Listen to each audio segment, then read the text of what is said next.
Bonjour à tous, ravi de vous accueillir pour ce premier épisode vidéo de Déclic. Aujourd'hui, j'ai l'honneur et le privilège de recevoir Pierre-Emmanuel qui va m'accompagner pendant 1 heure pour lequel on va échanger effectivement sur notamment son actualité, sur comment on travaille chez SNCF. Comment vas-tu Pierre-Emmanuel ? Ça va très bien, merci beaucoup Jérémy pour l'invitation. Super. Avant qu'on commence finalement à échanger ensemble, je voudrais remercier donc Chainable qui est le sponsor de cette émission qui me permet de tourner dans ces conditions exceptionnelles. Chainable c'est quoi ? C'est une plateforme finalement multicanal qui permet aujourd'hui à 8000 clients d'envoyer notamment des flux shopping et de faire de l'optimisation SIA auprès de 2500 marketplaces. Donc voilà, je te remercie pour nous permettre d'avoir cet échange. Pourquoi j'ai tenu à t'inviter Pierre-Emmanuel ? C'est parce que moi je me pose une question. Aujourd'hui, SNCF Connect, boîte pour laquelle tu travailles, a un positionnement particulier, situation de monopole, et pourtant, vous êtes une entreprise qui investissait massivement en SIA. Pour quelles raisons ? Alors, la SNCF a une situation de monopole ou de quasi-monopole sur le transport ferroviaire, mais nous, SNCF Connect Tech, on a deux activités, et l'activité commerciale et l'activité de distributeur, justement sur la partie longue distance et aussi sur les mobilités du quotidien. Et sur cette partie-là, on n'est pas du tout en monopole. En tant que distributeur, on va être en concurrence sur la longue distance avec d'autres distributeurs, avec aussi des compagnies aériennes. Et sur les trajets du quotidien, on va être aussi en concurrence avec d'autres acteurs de la mobilité. Du coup, finalement, pour nous, c'est un secteur qui est très concurrentiel. Donc toi, aujourd'hui, ton scope, couvre le SIA. Aujourd'hui, vous êtes combien de personnes à gérer ça au quotidien dans l'entreprise ? On est une équipe de 4 personnes, moi inclus. Il y a une chef de projet senior qui couvre le marché français. Une autre chef de projet qui va être en charge des marchés européens, puisqu'on est présent sur 9 marchés européens. Ça représente à peu près une douzaine de comptes sur chaque plateforme.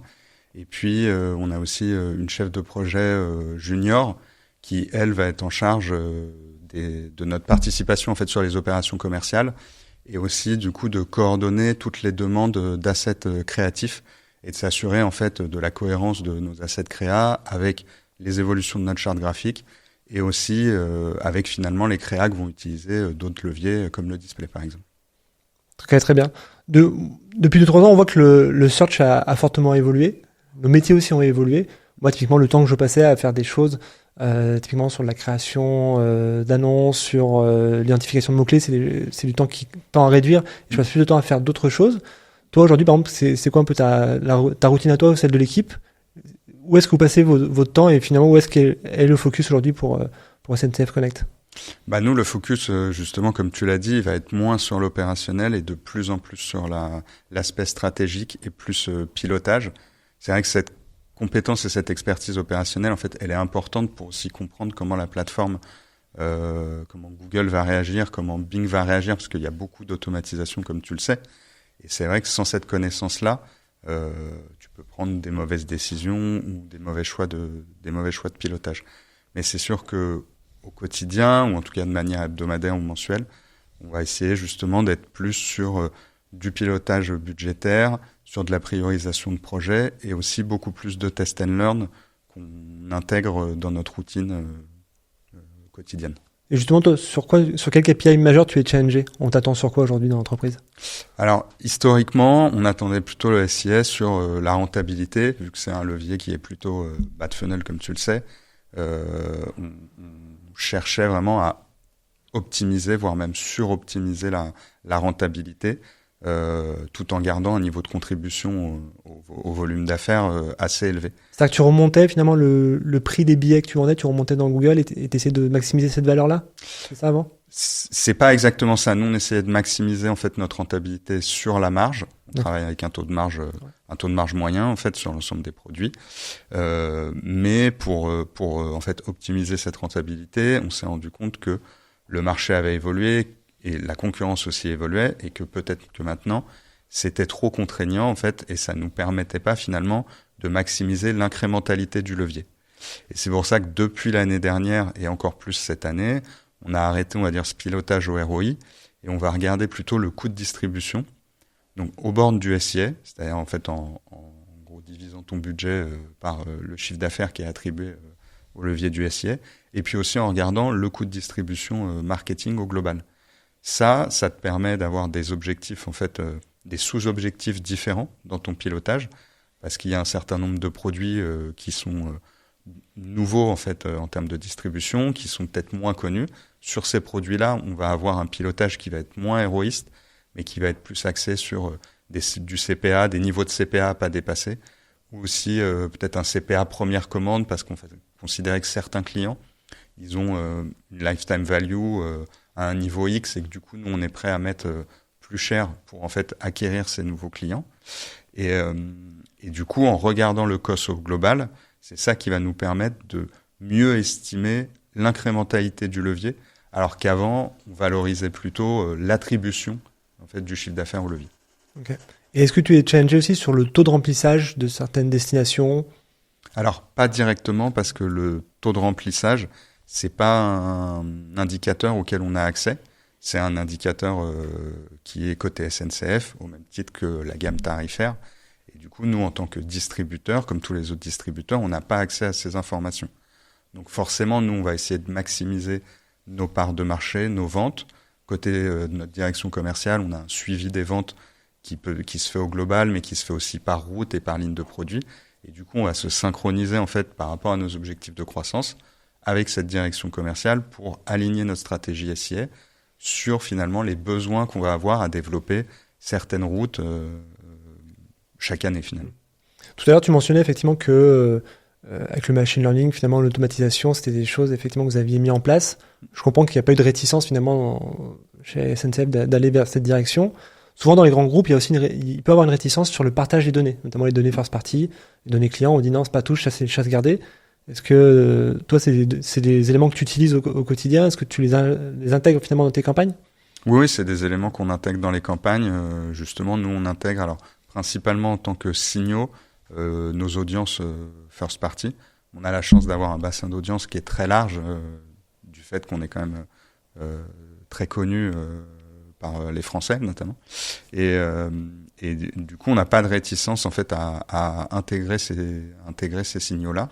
On fait un petit peu de personnalisation aussi en fonction de ces audiences, mais on tâtonne encore sur ce sujet-là parce que, comme tu le sais, la tendance est plutôt à l'automatisation, au regroupement des datas sur très peu de volume de campagne. Et quand tu veux commencer à faire de la perso en fonction de tes audiences, tu as plutôt tendance à redécouper. Donc on tâtonne encore un peu pour trouver le bon niveau de granularité dans nos setups de compte. Et ce serait quel type de perso ? Ça peut être, c'est plutôt de la perso d'annonce. Personnaliser les messages. On a différentes cibles. On va avoir des clients actifs et des inactifs qu'on va pas animer de la même manière. On a aussi des clients pros, des clients loisirs. Et l'ensemble de ces clients-là, on pourrait leur adresser des messages différents. Okay. Aujourd'hui, souvent, lorsqu'on pilote des gros comptes comme peut l'être SNCF, on passe par on s'outille, on s'équipe finalement. On pilote pas forcément directement dans Google Ads. Est-ce que c'est votre cas ? Est-ce que vous passez par des outils tierces aussi pour monitorer un peu ces campagnes ? Oui, tout à fait. Nous, on utilise SA360 pour le pilotage de nos campagnes. Historiquement, on utilisait un autre bid tool pour piloter les campagnes Europe et on avait une équipe de data scientists qui travaillait en interne en fait sur les recommandations d'enchères pour la France. Il se trouve qu'on voulait rechallenger en fait cette configuration pour faire évoluer notre stack technique. On a fait un appel d'offres sur les acteurs majeurs du secteur et SA répondait en fait à nos attentes. Déjà, la prise en main en fait était assez facile parce que comme tu restes dans l'univers Google, c'est toujours un peu les mêmes dispositions, la même UI. Et puis ensuite, les promesses autour de l'auction time bidding étaient assez intéressantes pour nous puisque ça promettait de maximiser encore plus le chiffre d'affaires à budget existant. Et il se trouve que avec les évolutions du modern search, la combinaison avec auction time bidding a été très positive et c'est vrai que SA a vraiment tenu ses promesses là-dessus, parce que ça nous a permis vraiment d'accélérer fortement sur le volume de vente généré grâce au SI. Ouais. Moi j'ai l'impression que quand j'ai commencé le search il y a pas moins de 10 ans, effectivement tous les gros annonceurs s'outillaient avec du SA, avec du Marine Software, avec du Kensho. Et c'est une tendance qui tend à baisser. J'ai l'impression que ces technos, elles sont en perte de vitesse, ou elles se repositionnent. Typiquement, Marine s'est repositionnée. Et ça, j'ai l'impression, j'en entends de moins en moins parler. Pourquoi ? L'hypothèse que je fais, c'est que parce qu'en fait, Google Ads devient de plus en plus mature, finalement. C'est-à-dire qu'il y a 5 ans, 6 ans, il y avait peut-être pas smart bidding n'était pas à ce niveau-là. On pouvait faire beaucoup moins de choses. On était obligé de passer par des outils tierces. Là, est-ce qu'aujourd'hui, par exemple, c'est toujours un outil qui apporte une plus-value fonctionnelle dans ton quotidien, ou est-ce que c'est un héritage finalement du passé que vous utilisez parce que tout le tracking est basé dessus, etc. C'est pas que un héritage du passé parce que ça fait que 3 ans qu'on a implémenté SA, donc c'est pas notre partenaire historique. Maintenant, pour nous, c'est un intérêt de regrouper Google et Bing sur la même plateforme en termes de pilotage et aussi en termes de reporting, parce que notamment sur l'Europe, il y a une douzaine de comptes à piloter par plateforme, donc ça te fait 24 comptes au total. Donc c'est vrai que c'est mieux si tu peux regrouper les données pour faire des comparaisons de performance et puis aussi voilà dans un suivi de performance au quotidien. SA, nous, il nous permet de faire autre chose qui est intéressant, c'est l'import de données, l'import de conversion, pardon. En fait, nous, on utilise nos conversions attribuées pour faire le pilotage de nos campagnes, parce qu'on s'est rendu compte qu'en fait, la répartition entre les campagnes au sein d'un même compte n'était pas identique entre les données attribuées et les données non attribuées. Et du coup, ça nous a permis d'être un peu plus précis dans notre pilotage et dans la répartition de nos budgets. Ok, donc c'est-à-dire que SA se plug à votre base métier. Il y a les conversions, c'est ça? Non, on lui envoie en fait avec un connecteur depuis notre outil d'attribution les données attribuées. Ok, très bien, très clair. Et est-ce que pour la partie audience, tout à l'heure tu disais que vous faisiez effectivement du customer match ou de l'envoi de signaux, oui, tout à fait. Est-ce que là aussi vous passez par SA? Non, cette partie-là, on la gère directement par Google Ads. Ok. Et c'est manuel ou c'est via API? C'est via API. Ok. D'accord, mais c'est un truc maison, c'est-à-dire que c'est des API maison, c'est pas via un outil ou via des connecteurs sur étagère. Si, c'est via un outil. Nous, sur la partie audience, on travaille avec Weborama. Ok, d'accord. Qui est une DMP, c'est ça qui se positionne aujourd'hui? Ouais, exactement. Okay. C'est une DMP et du coup, c'est dans Weborama en fait qu'on va configurer nos audiences et ensuite qu'on va les uploader dans Google Ads pour aller alimenter Google Ads et aussi les algos d'enchères finalement parce que ça apporte des signaux supplémentaires. Ouais, clairement, ça c'est un pain point majeur pour la plupart des annonceurs. C'est l'automatisation, le partage de l'audience. C'est-à-dire qu'il y a des annonceurs qui partagent pas d'audience déjà. Bon, voilà, ça c'est compliqué. Il y en a d'autres qui le partagent mais de façon manuelle et donc on sait que c'est chronophage. Et il y en a quelques-uns effectivement qui arrivent à automatiser cette partie-là, sachant que l'avantage de l'automatisation, et je sais pas si c'est ce que vous faites avec Weborama, si vous l'utilisez comme une DMP ou une CDP, vous avez à la fois les données de nav et les données de contactabilité, les données de CRM. Ouais, exactement. Et donc j'imagine que au-delà d'envoyer juste les données de CRM comme on peut faire, peut-être que tu crées des segments où tu envoies les clients qui sont peut-être revenus 3 fois il y a 1 mois, par exemple. Ouais, c'est ça, on va être donc tu peux aller beaucoup plus loin finalement dans tes segments. Ouais. Et donc ça, j'imagine que ça, c'est typiquement pour les campagnes Performance Max, où tu envoies des signaux, ça doit marcher du feu de Dieu. Et je sais pas si tu me confirmes ou pas. J'attendais la suite. Ah ouais, et la suite, et je me dis même pour l'exclusion, j'imagine que vous faites de l'exclusion. Ouais. C'est top parce que tu peux exclure de façon ultra granulaire et optimiser finalement ta dépense que sur tes prospects si c'est ça la stratégie que vous voulez suivre. Bah pour moi, c'est une des valeurs ajoutées des audiences parce que c'est vrai que la personnalisation, c'est intéressant, mais finalement, vu que dans chaque campagne, tu vas avoir quand même beaucoup d'audience, tu vas en fait optimiser une part de ton budget qui va être assez faible. Par contre, la capacité à faire des exclusions, notamment sur nos campagnes marques, par exemple sur des clients qui sont actifs sur notre app ou qui font partie de nos gros clients actifs sur lesquels on sait qu'ils vont pas forcément aller à la concurrence, ça nous permet d'économiser du budget et du coup de le réinjecter sur des périmètres ou des champs lexicaux, d'autres canaux ou des champs lexicaux même sur le SIS sur lesquels on va avoir besoin d'une force de frappe un petit peu plus grosse. Maintenant, pour moi, c'est ce qui est un peu compliqué sur les audiences, c'est que ça reste assez difficile d'évaluer la plus-value de ton audience, même sur les audiences first party, parce que Google privilégie quand même les audiences in-market et les audiences affinitaires par rapport aux audiences first party. Et tu peux faire que un avant-après finalement pour essayer de voir qu'est-ce que ça t'a apporté en plus ou en moins et mesurer des économies. Je trouve que c'est toujours difficile dans nos métiers parce que tu vas avoir des effets de saisonnalité ou de tracking qui vont toujours venir interférer pour vraiment avoir un chiffre fiable. Après, vous êtes quand même, je pense que c'est quand même un actif énorme pour la SNCF, c'est que je pense que vous êtes la boîte qui a peut-être le plus d'audience connectée ou de comptes clients existants sur l'ensemble des Français. Je pense qu'on a tous, grosso modo, un compte chez vous. Donc, honnêtement, ça, c'est une valeur énorme. Et moi, j'ai l'impression que tous les tests qu'on mène, c'est que les audiences ont un rôle majeur, notamment sur Performance Max. Moi, dès qu'on a commencé à créer des groupes d'éléments très granulaires, grosso modo, un groupe d'éléments égale un persona, avec une audience qui concerne uniquement ce persona, c'est là on a réussi à générer de la valeur et c'est là on a réussi à être rentable sur Performance Max.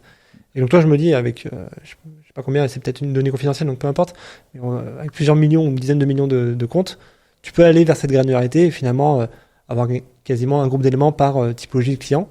Est-ce que c'est quelque chose que vous faites aujourd'hui ? C'est pas quelque chose qu'on fait encore. Comme tu l'as dit, on a une très grosse audience, mais du coup, on a un niveau de granularité dans les audiences qui est aussi énorme. Donc, tu peux vite te noyer aussi dans ces configurations-là. Et maintenant, c'est vrai que sur PMax, nous, on l'a adopté vraiment dès que Google l'a lancé. Et on a un peu essuyé les plâtres sur certains trucs, les exclusions de marques et tout ça. Et du coup, on est encore finalement, on tâtonne encore beaucoup dans le setup de PMax. T'as tout le côté très générique, un petit peu DSA que tu peux, sur lequel tu peux emmener PMax.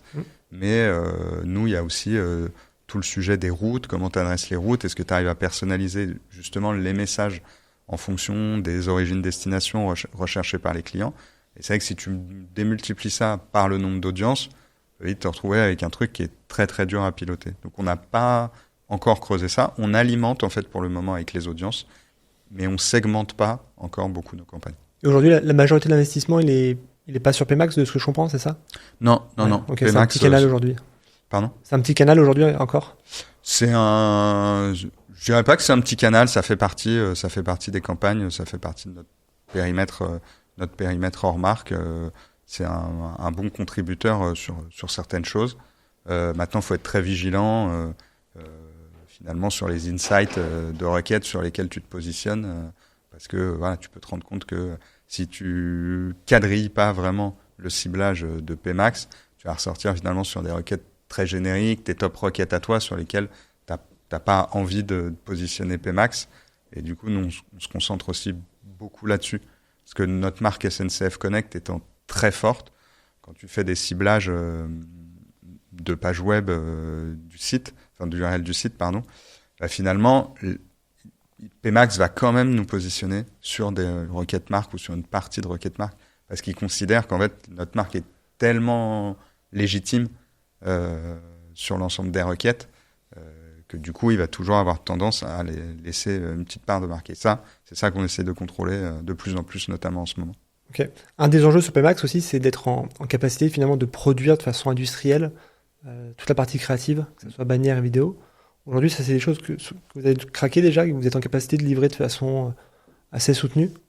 On essaye de le faire. On essaye de mettre à jour, en gros, tous les 3 mois, chaque saison, on va dire, les visuels.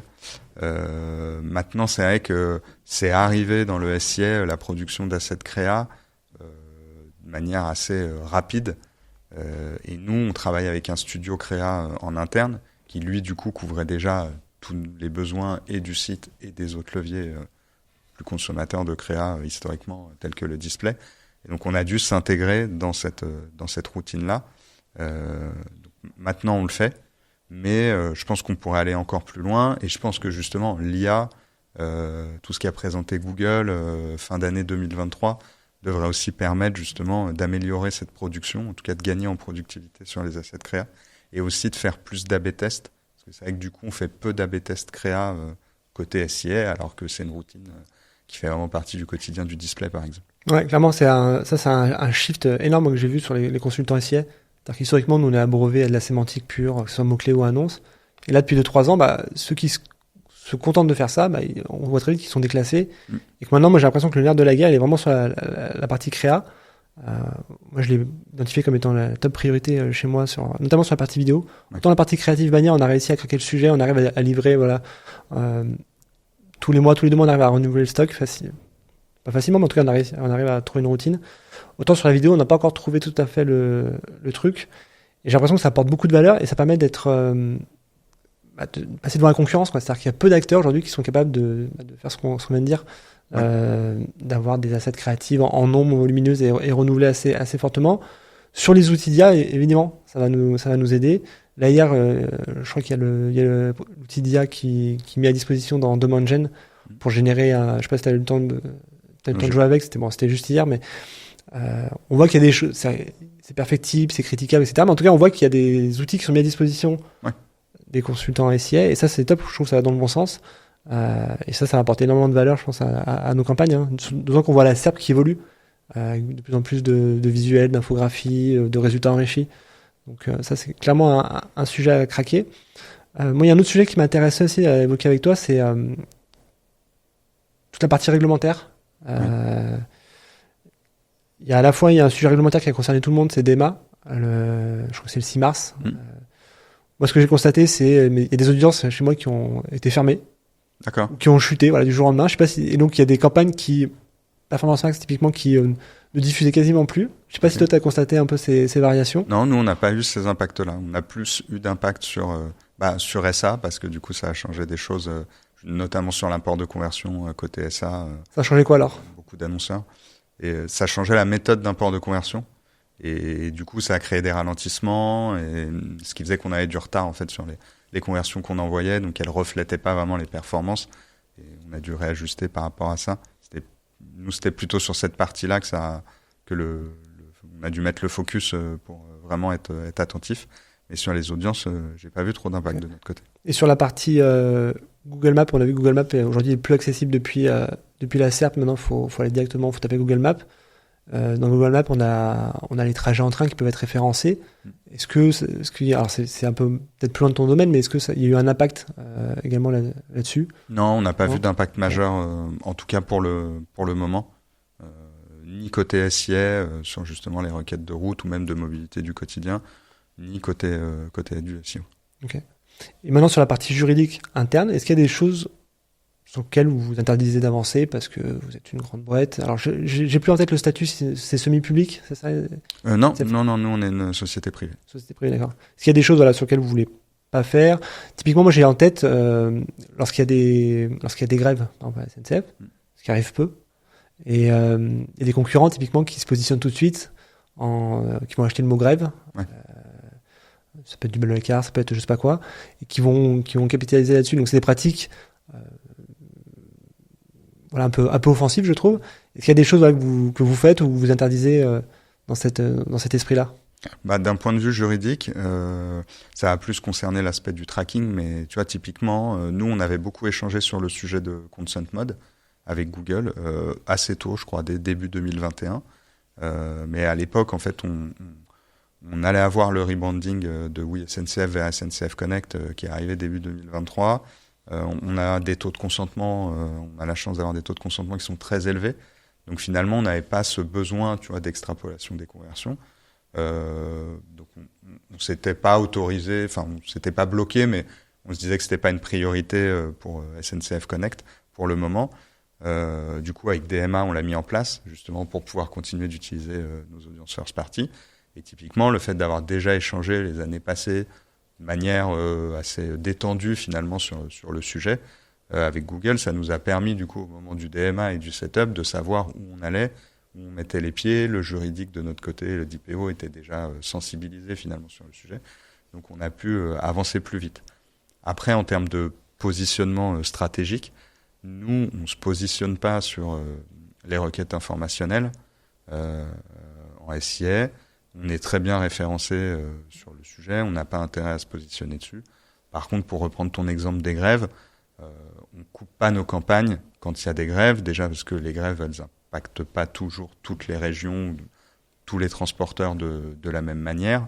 Et puis aussi parce que finalement, il y a très peu de requêtes dans le travel sur lesquelles les gens vont rentrer leur date de voyage. Tu peux donner une période ou dire je pars pour l'été, pour telle période, mais tu vas rarement rentrer tes dates. Donc, même si tu es en période de grève, tu vas toujours avoir des gens qui vont prévoir un déplacement pour 2 ou 3 mois et qui, du coup, auront besoin que tu sois positionné sur les requêtes habituelles. Ouais. Et aujourd'hui, par exemple, quand tu fais ton analyse d'enchères ou quand tu fais ton benchmark, c'est qui les concurrents ? Est-ce que ce sont les entreprises ferroviaires, par exemple, espagnoles, italiennes, qui viennent sur le marché français ? Est-ce que ce sont les entreprises type Blablacar, toutes les compagnies de bus ? Est-ce que c'est l'aviation ? Ça va être tout ça. On va regarder aussi les autres distributeurs. On va regarder les autres les transporteurs ferroviaires, on va regarder aussi les compagnies aériennes sur certaines routes, bien sûr, pas forcément sur toutes. Et puis, on va suivre tous ces acteurs-là. De toute façon, eux, ils vont nous impacter en fait sur notre part de voix, sur nos enchères. Et du coup, on est obligé de les suivre. Maintenant, on va les positionner de manière différente. C'est sûr que sur l'Europe, nous, on distribue en fait que les routes qui relient la France à l'Europe et pas encore les offres locales. Du coup, on va regarder la Renfe ou ce type d'acteurs sur les autres pays, mais sans être très agressifs, eux, sur leur périmètre, parce que forcément, eux, ils vont s'adresser à une population qui cherche à voyager au sein de leur pays, et nous, c'est pas une offre qu'on peut encore proposer à date. Ok, je comprends. Très bien. Aujourd'hui, quelle est ta routine, par exemple, sur une semaine classique? Tu passes ton temps à faire quoi? Comment ça se décompose? Je passe beaucoup de temps à regarder les budgets, vérifier que tout fonctionne bien, qu'on est on va dire en ligne avec nos objectifs et qu'on n'est pas en surconso. Il y a toute une partie du temps de ma semaine aussi qui va être allouée à l'équipe pour faire des points individuels et des réunions d'équipe. Et puis ensuite, ça va être vraiment sur le pilotage de projet. Nous, on construit notre roadmap au début d'année sur chacun des périmètres, donc sur la France et sur l'Europe. Et puis, on se la partage régulièrement pour s'assurer qu'on avance bien. On est un peu en co-construction avec Google ou avec Bing sur certains sujets. Du coup, moi, c'est vraiment ça qui va m'occuper, plus sur l'aspect comment je vais anticiper l'avenir, tu vois. Et est-ce que tout va bien en ce moment, plutôt que sur l'opérationnel pur à 100%. Et par exemple, quels sont les 2-3 projets de 2024 sur la partie SIA? Sur la partie SIA, on va intégrer des nouveaux produits. On élargit notre couverture SIA. C'est des produits qu'on vend depuis un moment sur le site et sur l'appli, mais sur lesquels on n'était pas encore positionné. On a aussi, on a toujours des sujets en fait très techniques de comment on améliore notre stack technique, comment on reste avec la meilleure configuration possible. Et puis il y a aussi beaucoup de sujets autour du pilotage. Comme je t'ai dit, on a changé de KPI de pilotage et la concurrence évolue, les services qu'on propose aussi évoluent, les habitudes en fait de nos clients évoluent dans le temps et du coup on fait beaucoup de test and learn pour s'adapter au mieux en fait à ces nouveaux usages et à l'évolution de la concurrence. D'accord. Et c'est vrai que je t'ai pas demandé, mais aujourd'hui, j'imagine que c'est peut-être la source majeure de recrutement aujourd'hui des clients, le SIA. En termes de nouveaux clients, c'est une bonne question. Je ne saurais pas te dire. On contribue au développement des clients, mais je ne saurais pas positionner le SIA par rapport aux autres leviers d'acquisition. Ouais, j'imagine que vous avez fait à peu près tous les canaux possibles et inimaginables. Vous devez faire de l'affiliation, du retargeting, du programmatique, etc. Tout à fait. Je disais ce matin que le SIA en France, c'est 40% des investissements des boîtes, grosso modo sur le marketing. Ouais. S'il y a €, voilà. Nous, chez Meilleur Taux, par exemple, c'est un peu plus. Est-ce que chez vous, c'est un peu moins, un peu plus? Ça va dépendre en fait des marchés. Sur l'Europe, c'est un peu plus. Sur la France, je pense qu'on doit être dans ces chiffres-là. Ouais, donc c'est un canal qui est important. Est-ce que c'est ma question toujours, est-ce que c'est un canal qui est identifié au niveau de la top direction? Alors c'est une boîte immense. Hein, on parle de combien de personnes?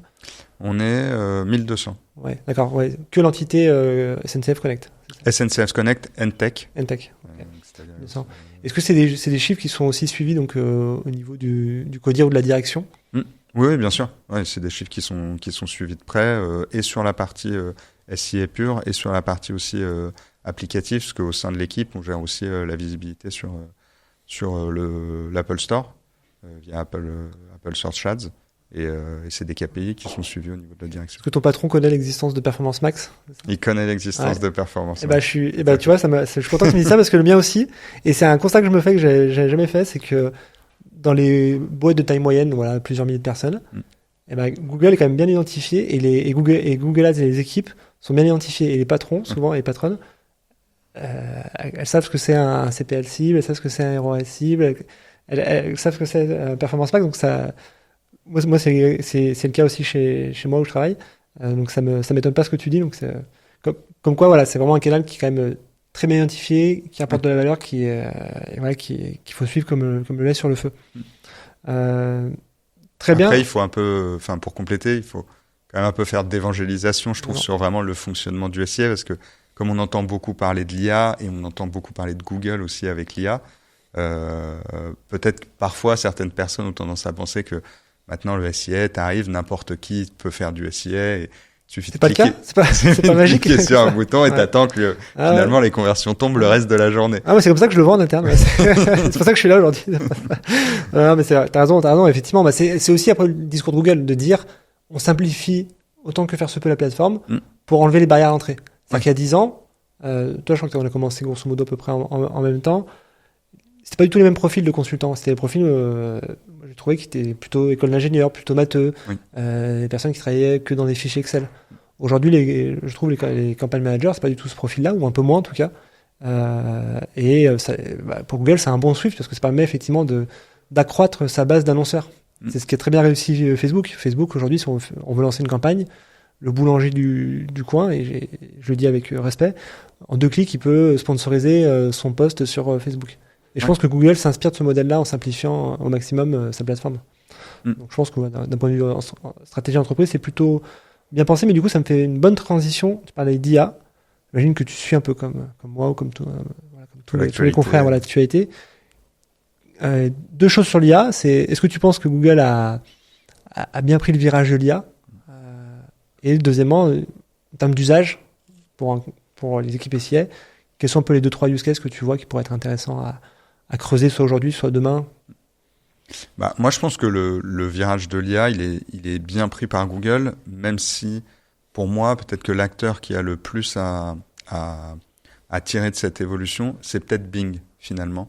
Je pense qu'il y a une marge de manœuvre qui est plus forte de leur côté pour aller reprendre des parts de marché à Google.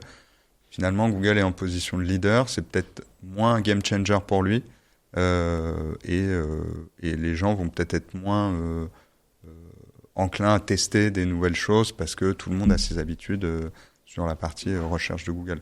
Maintenant, nous, sur l'IA, je pense qu'on est au début de l'impact que ça peut avoir sur nos métiers. Je pense que ce qui peut être très intéressant, c'est l'IA sur la partie multimédia, comme on en a parlé, la possibilité de générer des créas et beaucoup de variations de créas très facilement pour faire plein d'A/B tests sans forcément avoir besoin de solliciter une agence ou un studio en interne. Je pense que le juge de paix, par rapport à l'intégration de l'IA dans la SERP et dans nos plateformes, ce sera vraiment quel impact ça va avoir sur les revenus publicitaires qui sont générés par Google ou par Bing. Pardon. Ça, c'est des choses que vous suivez attentivement chez SNCF? Ouais, nous, on suit le sujet. Je pense qu'on n'est pas encore leader sur le sujet. Je pense qu'il y a beaucoup de choses qu'on pourrait faire en plus sur ce sujet-là. Mais c'est sûr qu'on est très attentif aux évolutions que va proposer Google et sur la plateforme en termes de productivité et de vélocité de l'équipe. Et puis aussi du côté finalement utilisateur et client potentiel, parce que ça peut avoir des impacts assez forts, comme tu le disais dans un épisode de tes podcasts. Je crois que c'est 6 recherches sur 10 prenaient pas les tops annonceurs qui étaient bien positionnés en SEO dans la partie conversationnelle. Donc voilà, il y a plein de choses qui peuvent changer. Maintenant, est-ce que c'est d'un point de vue annonceur, ce sera pour le mieux? Est-ce que même d'un point de vue Google, ce sera pour le mieux financièrement pour eux? Je pense que ça reste un point d'interrogation auquel peu de gens peuvent répondre actuellement. Ouais, effectivement, là, dans la prospective absolue, moi j'aimerais revenir sur 2 choses que tu as dit sur Bing. Effectivement, je pense que Bing a tout à gagner parce qu'ils seront en position de challenger. Donc, quand tu reprends 3% du trafic, honnêtement, tu peux te permettre effectivement de tester des choses. Sachant qu'on n'a pas vu un raz-de-marée avec l'intégration de ChatGPT dans Bing. Je crois qu'ils ont gagné 0,5 points de part de marché. Et je pense que c'est beaucoup de curieux aussi. Moi, le premier, on a testé, voilà. Après, je sais pas, les habitudes, elles sont tellement ancrées. Ça fait tellement 20 ans qu'on utilise le moteur de recherche Google, etc., que c'est dur de changer ce type d'habitude. Et je pense que pour qu'il y ait un changement, il faut vraiment qu'il y ait une déperdition de la qualité, des résultats et de la qualité de l'expérience de recherche. Oui, c'est vrai. Et ça, je pense que Google l'a en tête. C'est pour ça qu'ils font autant de tests sur SGE. Parce que tu parlais de l'IA conversationnelle, c'est SGE qui testait dans les pays anglo-saxons. Et pourquoi ça met autant de temps à venir en France? C'est que déjà, il y a DMA, qui fait que la SERP, elle n'est pas figée. Donc, a priori, SGE, on risque de l'avoir d'ici plusieurs mois, voire même l'année prochaine en France. On verra l'avenir qui est promis. Et après, est-ce que Google va scier la branche sur laquelle il est positionné aujourd'hui? Moi, ça me paraît compliqué. Pourquoi? Parce que SGE, ça coûte cher. Ouais. Je crois que c'est le volume des requêtes. Enfin, une requête SGE, c'est 10 fois plus cher qu'une requête classique. Ah ouais. Donc, il faut pouvoir effectivement. Google, c'est pas une entreprise de charité. Il faut pouvoir effectivement financer et monétiser cette partie-là. Et je pense que moi, ils ont quasiment que des coups à prendre. C'est-à-dire que si demain, via SGE, ils restituent des réponses qui sont fausses, comme sur un domaine comme la santé ou les secteurs financiers sur lesquels je bosse, compliqué. Quand on est leader, on peut pas se permettre effectivement la moindre erreur. On l'a vu il y a 2 semaines, il y a eu des tests sur l'IA générative Google et ça a généré effectivement je sais plus quel était le prompt, mais grosso modo, il y a eu des rendus qui allaient pas dans le sens de l'histoire ou on n'avait aucun couple racisé typiquement dans les rendus. Bon, le cours de bourse de Google a chuté de quelques points pendant quelques jours. On voit qu'il y a un impact immédiat parce que le marché regarde beaucoup. Donc moi, je pense qu'ils vont y aller très doucement, contrairement à ce qu'on peut penser. Et surtout, je pense qu'ils vont rester cantonnés sur des requêtes non polémiques, c'est-à-dire qu'ils vont rester cantonnés sur des requêtes informationnelles, oui. Parce que ça va être une expérience qui est plus intéressante et qui va générer aucun risque commercial. D'autant plus que dans les tests que l'on voit sur SGE, quand on a du SGE, en fait, les gens l'utilisent. C'est un truc qui marche, et notamment les jeunes qui se détournent de plus en plus des moteurs de recherche, mais on voit que dès qu'il y a du SGE, ils utilisent, etc. Et donc, ces profils-là ont tendance à moins cliquer sur des annonces SIA. Oui. Et sachant que le SIA, c'est 70% du revenu du groupe Alphabet. Donc, moi, je ne vois pas aujourd'hui, en tout cas en l'état, comment ils peuvent mettre plus de SGE sur toutes les verticales, notamment les verticales qui te concernent, ou la mienne, ou d'autres, sans prendre le risque d'avoir des risques informationnels, des risques de réputation et un risque financier. Donc, je pense qu'ils vont y aller vraiment mollo. Là où par contre c'est plus intéressant, c'est ce que tu disais sur les outils qu'ils mettent à disposition dans la plateforme. Ouais. Là, je pense que c'est un truc qui va être un vrai game changer. Alors, peut-être pas pour des grosses boîtes, parce que aujourd'hui, toi, tu disais, par exemple, tu as un studio créatif en interne. Donc, peut-être qu'eux-mêmes vont utiliser d'ailleurs des outils d'IA pour aller plus vite. Mais je pense que ça va être un vrai game changer pour les petites boîtes qui aujourd'hui n'ont pas la possibilité d'avoir un service dédié sur la partie création ou qui ont pas de budget pour payer effectivement ou renouveler fréquemment. Où là, ils vont pouvoir en testant l'outil, peut-être à produire des créas en masse et alimenter les machines plus facilement. Je pense que même pour les grosses boîtes qui ont des studios créa et autres, ça te permet finalement... En fait, pour moi, l'arrivée du multimédia dans le SIA, ça a permis de décloisonner le SIA en interne. C'est-à-dire que tu es obligé maintenant d'interagir en fait avec d'autres leviers, si tu es en format très siloté, d'autres leviers avec ton studio créa, de prendre en compte la roadmap de ton studio créa. Tu n'es plus dans ton coin à faire tes listes de mots-clés. Et je pense que l'IA peut aider à des moments où peut-être tu es bridé parce que l'actualité de ton entreprise est un petit peu en décalage de ce que toi tu veux faire en termes de setup dans tes comptes. Et du coup, arriver avec des nouvelles billes auprès de ton studio créa pour dire voilà ce que je me suis permis de tester, moi de mon côté qui ne suis pas un expert créatif. Voilà à peu près les performances. Est-ce que ça, pour vous, c'est des pistes qui sont viables et qu'on pourrait continuer de creuser? Maintenant, pour revenir à SGE, je pense que dans un avenir proche à 1 ou 2 ans, il y aura, même si Google déploie très fortement SGE, on sera toujours dans un modèle hybride. Je pense que les requêtes les plus simples ne nécessitent pas d'avoir un accès à un agent conversationnel. Si tu tapes une marque par flemme ou 2-3 mots-clés dans ta requête, tu n'as pas besoin d'entamer une conversation entre guillemets avec quelqu'un. Par contre, c'est vrai que sur l'univers du travel et de la mobilité, le côté exploratoire, accompagnement, je souhaite partir en vacances, mais je ne sais pas où aller, c'est quoi un peu les destis du moment et tout ça, ça peut être hyper intéressant.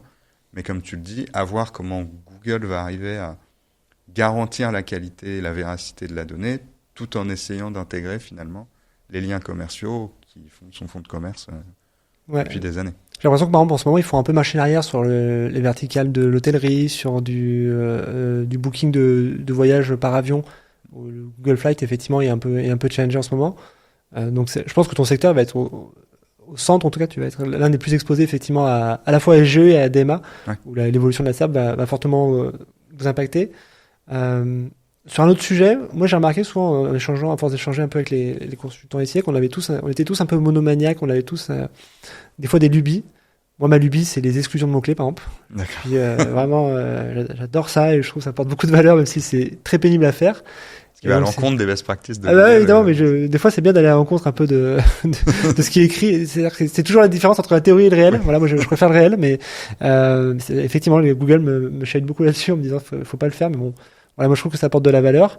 Et donc, on le fait toutes les semaines. Est-ce que toi, tu as une ou deux lubies comme ça, un peu drôles et tu trouves que ça apporte de la valeur? Moi, la lubie du moment, c'est vraiment de toujours faire des tests.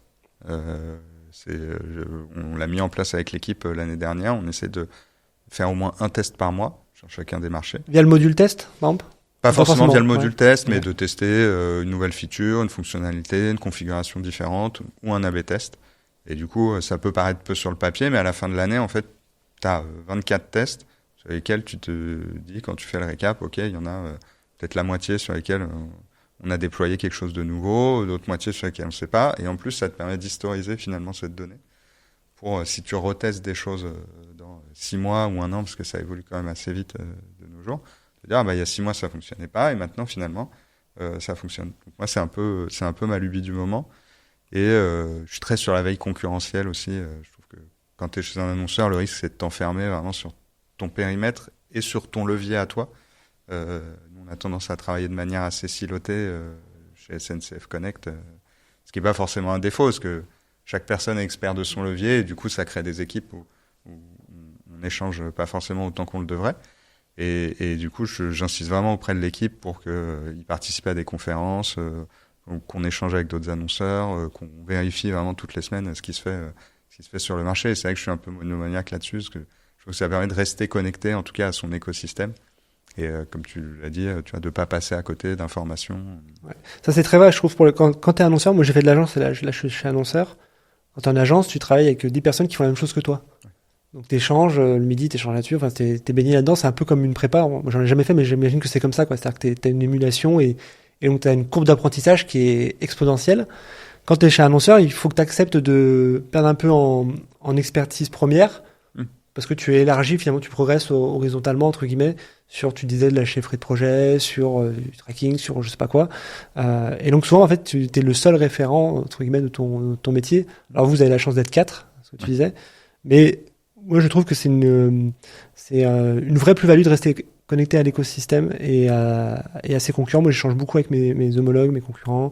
Je pense que effectivement, c'est obligatoire, parce que sinon, tu deviens dépassé, obsolète d'ici 6 mois, 1 an, et tu te fais très vite concurrencer.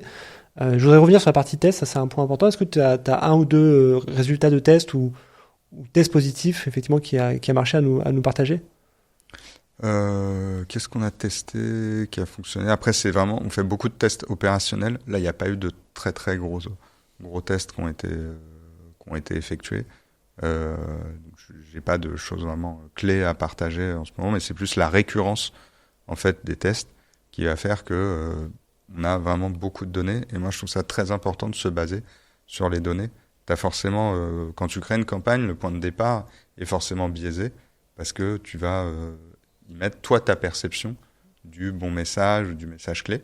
Et c'est vrai que avec l'automatisation sur les annonces, l'IA qui est dans nos plateformes, ça te permet de récolter beaucoup de données. Moi, je trouve que c'est vraiment important de se baser là-dessus et de se dire, moi, je pensais que ça irait dans cette direction-là. Finalement, c'est pas le cas. Du coup, je mets mon ego de côté et je me dis, parfait, ça, finalement, on le fait pas, on laisse de côté, on repriorise un autre sujet. Je pense que c'est un bon point de pas avoir d'ego en marketing. J'ai créé un post cette semaine là-dessus, justement, en disant, faut vive les girouettes, quoi, entre guillemets. C'est-à-dire que faut surtout pas écouter ce qu'on disait il y a 5 ans ou 10 ans, parce que, moi, grosso modo, si je faisais ce que je disais il y a 5 ans ou 10 ans, ce serait compliqué. Et je trouve que tu as raison, faut faut rechanger les croyances que l'on a, faut refaire des tests. Moi, je refais beaucoup de tests que j'ai fait il y a 1 an, 2 ans, parce que, ça a évolué. Peut-être qu'on l'a mal fait aussi, peut-être qu'on l'a mal exécuté, on n'a peut-être pas eu la bonne approche. Donc ça, c'est un point qui me semble important. Moi, un test là, que je fais en ce moment qui qui est presque ringard, mais c'est de mettre en place des landing pages pour le SIA. Ça, c'est des trucs qu'on faisait il y a 10 ans. Et la bonne pratique aujourd'hui, on te dit, il faut surtout pas faire ça, etc. Bon, bah, comme tu dis, on laisse parler les chiffres. Et quand on laisse parler les chiffres, bah, on a fait 9 aujourd'hui. Moi, j'ai une quinzaine de métiers. 9 sur 9, la landing page SIA a mieux marché que la landing page SEO, grosso modo, qu'on utilisait précédemment. Ouais. Parce qu'on la redesign différemment, on la pense un peu plus offensive, on met en avant tous les éléments finalement qui font que ça fonctionne, on rappelle la promesse de la marque, avec des temps de chargement simplifiés, etc. Et des fois c'est bien d'être un peu à rebours de la musique de modernité qu'on entend, etc., en disant faut laisser l'IA, etc. Des fois il y a des basiques et des fondamentaux qui marchent, et moi je suis assez d'accord avec toi faut retester un peu des dispositifs qui ont fait leurs preuves, pour voir si c'est toujours le cas ou non aujourd'hui, quoi. Ouais, moi, mon mantra, c'est vraiment, quand je commence ma semaine, je me dis toujours qu'est-ce que je peux faire mieux ou différemment que ce que j'ai fait la semaine dernière. Et plutôt un contre-exemple, mais tu vois, sur le début de l'arrivée des assets multimédia sur les campagnes SIA, pour nous, par exemple, ce qu'on a observé, c'est plutôt que le CTR avait tendance à baisser sur les annonces sur lesquelles on avait ajouté des assets créa que sur les annonces sur lesquelles on n'en mettait pas. Alors que la promesse allait plutôt à rebours de ce constat-là. Donc tu vois, typiquement, on l'a mis un peu de côté en se disant ça, c'est sûr que c'est l'avenir, mais finalement, pour nous, ça allait pas tout de suite. On va se concentrer sur autre chose. Puis on y est revenu quelques mois plus tard, et quand on a refait des tests après sur ce sujet-là, oui, en effet, les performances étaient meilleures. Et du coup, là, on l'a déployé sur l'ensemble du compte. Okay. Est-ce que tu challenges un peu aussi les stratégies d'enchères ? Tout à l'heure, tu parlais que tu avais des campagnes qui étaient pilotées au CPL. Est-ce que ça, c'est des choses que vous challengez un peu ou pas ? Alors, on a essayé de challenger les stratégies d'enchères. Maintenant, c'est vrai qu'une fois que tu as mis le pied dans l'automatisation des stratégies d'enchères, notamment sur des strates au target ROAS, c'est un petit peu dur de en sortir parce que le target ROAS étant fait pour du ciblage en large. Si tu as suivi les pratiques du Modern Search, tout est un peu aligné. Il faut vraiment tout déconstruire pour tout reconstruire. Donc, on a essayé, ça n'a pas forcément porté ses fruits, mais l'enseignement, du coup, était plus sur la partie méthodo, comme tu dis. On s'est dit, là, on a voulu aller trop vite, on n'a pas appliqué la bonne méthode, donc si après on doit le refaire, on sait que du coup, typiquement, si on veut targeter d'autres volumes d'impression share ou ce genre de choses, il suffit pas de changer finalement la target, mais il faut recréer une campagne, refaire du ciblage en exact, donc définir un PME spécifique et des nouveaux points de comparaison. Les basiques.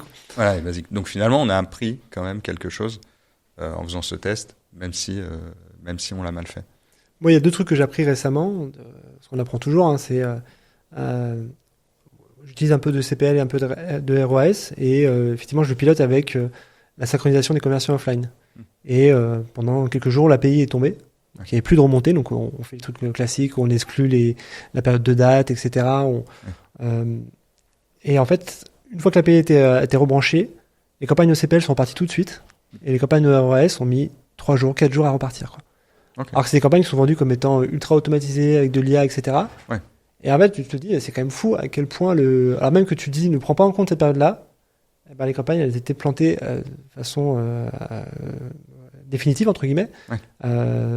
Sachant que moi, je dois fournir en lead des conseillers qui travaillent tous les jours, donc on peut pas se permettre d'avoir des campagnes qui sont coupées. Ouais. Donc ça, c'était évidemment très problématique. Donc ça c'est vraiment des choses qui sont assez étonnantes. Et le deuxième point, je l'ai oublié, à force de parler. Il m'en reviendra peut-être tout à l'heure, mais en tout cas, je pense que c'est bien de rester quand même dans l'outil. J'ai l'impression que toi, tu restes quand même, c'est-à-dire que même si aujourd'hui tu manages une équipe, tu restes quand même les mains dans l'outil, et tu l'ouvres tous les jours, ça fait partie de ta routine, et aujourd'hui tu es capable de lancer des campagnes, de piloter ça de façon autonome. Ouais, bien sûr, je suis pas complètement déconnecté. Et c'est vrai que par rapport à ce que tu disais, quand tu as des problèmes, moi justement, c'est une problématique qui est apparue dernièrement avec le DMA et l'impact sur SA. Justement, je me suis demandé, c'est quoi le bon comportement de crise quand justement tu as tes conversions offline qui tombent, ou que tu vois que finalement l'algo il commence à dégrader tes performances. Et du coup, c'est un nouveau sujet sur lequel on échange avec Google pour leur dire, voilà, qu'est-ce qu'il faut faire dans ces situations-là? Est-ce qu'il faut couper toute l'automatisation et revenir sur un pilotage manuel à l'ancienne? Est-ce qu'il faut prendre son mal en patience et se dire finalement je vais évaluer l'impact et puis ça fait partie de la vie d'un système automatisé? Et je trouve que ces discussions elles sont hyper intéressantes. On n'a pas forcément les réponses qu'on veut. Ouais, c'est vrai, mais je trouve la bonne comparaison, c'est le téléphone. C'est-à-dire que avant, je sais pas si t'as connu l'époque sans téléphone. Moi, je l'ai connu un peu. Avant, on faisait sans, on arrivait à se diriger sans téléphone. Aujourd'hui, honnêtement, moi, je serais incapable de me diriger dans Paris sans mon GPS. Et le revers de la médaille de l'automatisation fait qu'on sait plus faire sans. Et, alors, quand ça fonctionne bien, c'est ok, mais quand ça fonctionne mal, c'est là où on se retrouve, comme on dit, quand la mer se retire, c'est là où on voit les baigneurs qui se baignaient nus.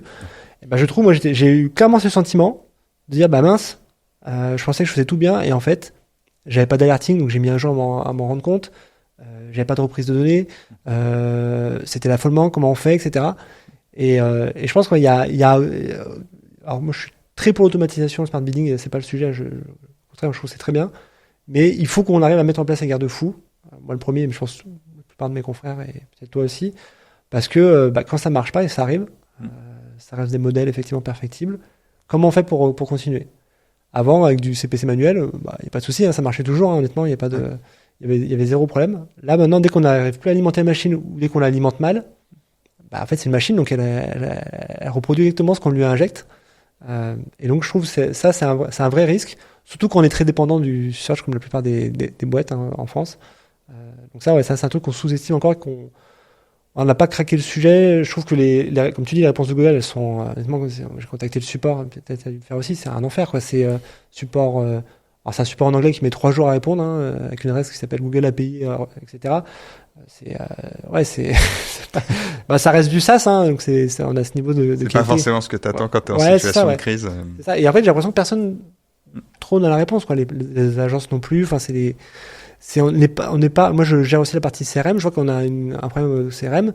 C'est un truc je sais pas, ça existe depuis 30 ans, 40 ans, c'est hyper structuré, outillé, il y a des process. En plus, dans l'entreprise, c'est niveau priorité 1. Quand le CRM déconne, c'est toute la prod qui est... Voilà. L'acquisition et Google, on a l'impression que c'est un truc un peu, pas de geek, mais un truc qui est facile, qui tourne tout seul. Et donc, quand il y a un problème, il n'y a personne qui s'affole trop, entre guillemets, en tout cas pour aider à réparer la chose, quoi. Oui, c'est sûr. Après, ce que je trouve intéressant dans ce type de situation, c'est la réflexion que je me suis faite, c'est que ça te permet finalement d'échanger avec ta direction sur le niveau de résilience que tu es prêt à accepter dans l'entreprise.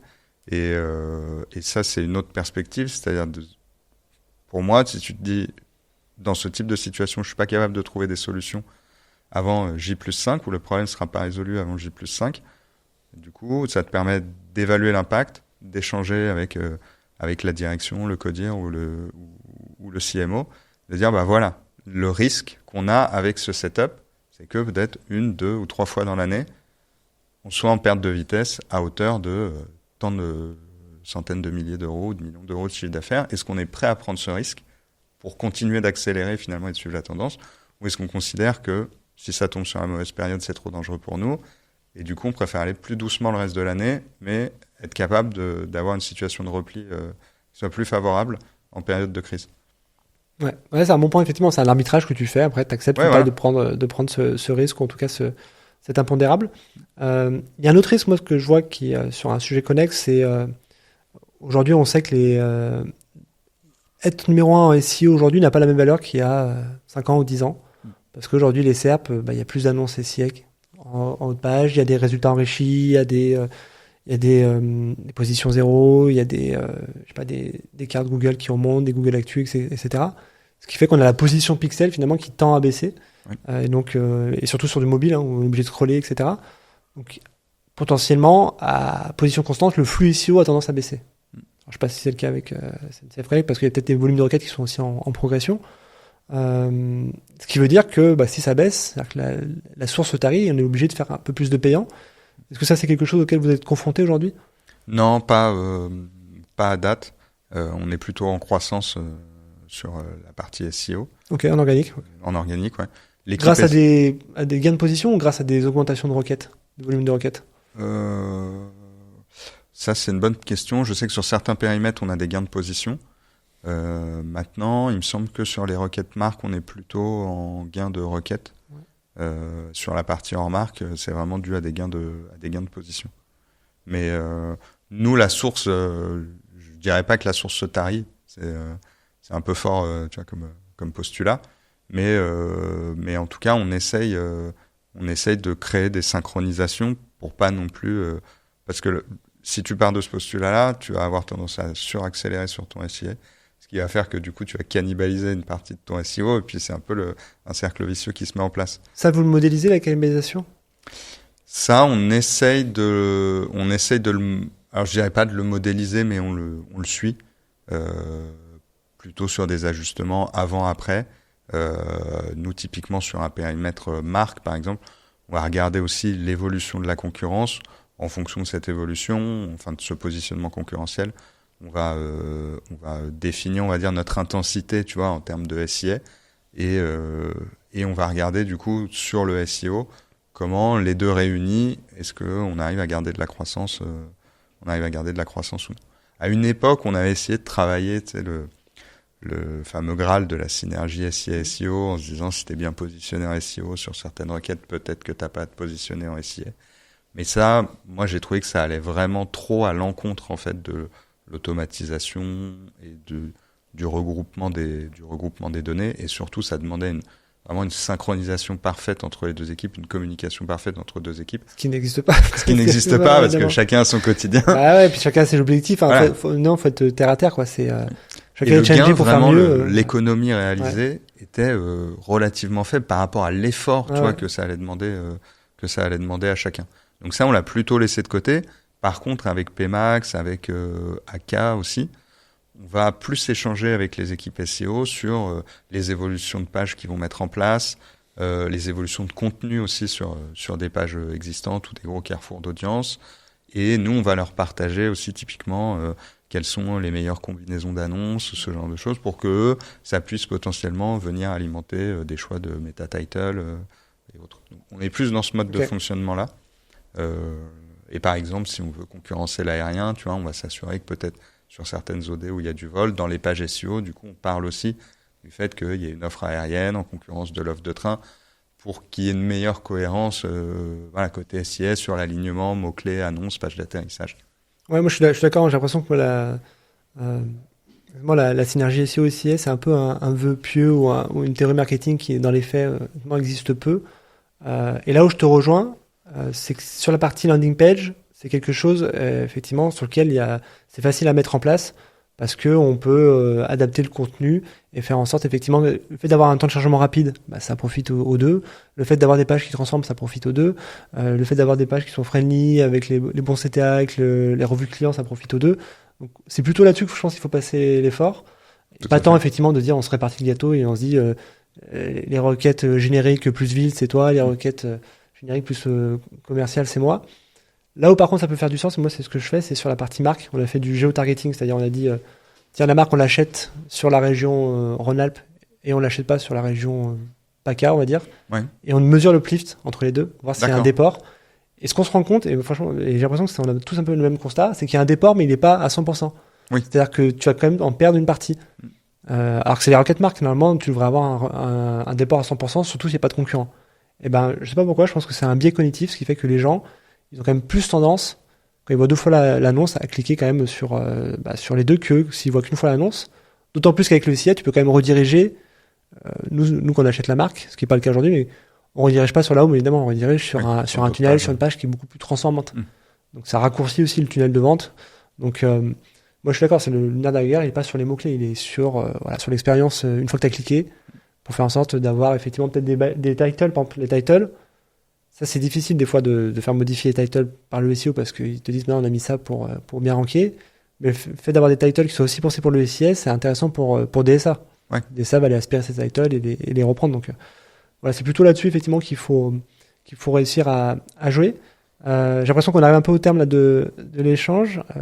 Pierre-Emmanuel, si on veut te suivre, est-ce que toi t'es présent, t'es actif, tu disais, tu incites ton équipe à participer à des événements, est-ce que toi tu participes toi-même à des événements, est-ce que tu es présent sur un réseau social sur lequel on pourrait te suivre? Moi je suis présent sur LinkedIn, je suis pas un très gros contributeur, mais j'essaie de participer à des événements pas forcément en tant que speaker, mais plutôt pour suivre l'actualité. C'est une première avec toi. J'espère qu'il y aura d'autres occasions. En tout cas, première réussite. Je te remercie de ta présence et des éléments que tu nous as partagés. C'était vraiment super. Voilà, puis je vous remercie à tous. J'espère que ça vous a plu ce nouveau format vidéo. J'ai essayé d'en faire quelques-uns au long de l'année. Ça va être des formats un peu premium avec des annonceurs, parce que c'est un peu ça l'objectif aussi de Déclic. On entend beaucoup parler les agences et freelances qui ont un super retour d'expérience, mais c'est aussi bien d'avoir des retours d'expérience du niveau de Pierre-Emmanuel pour voir un peu comment ça se passe aussi chez Annonceur. Donc voilà, je vous remercie à tous et puis je vous souhaite une bonne journée. Au revoir. Bonne journée à tous.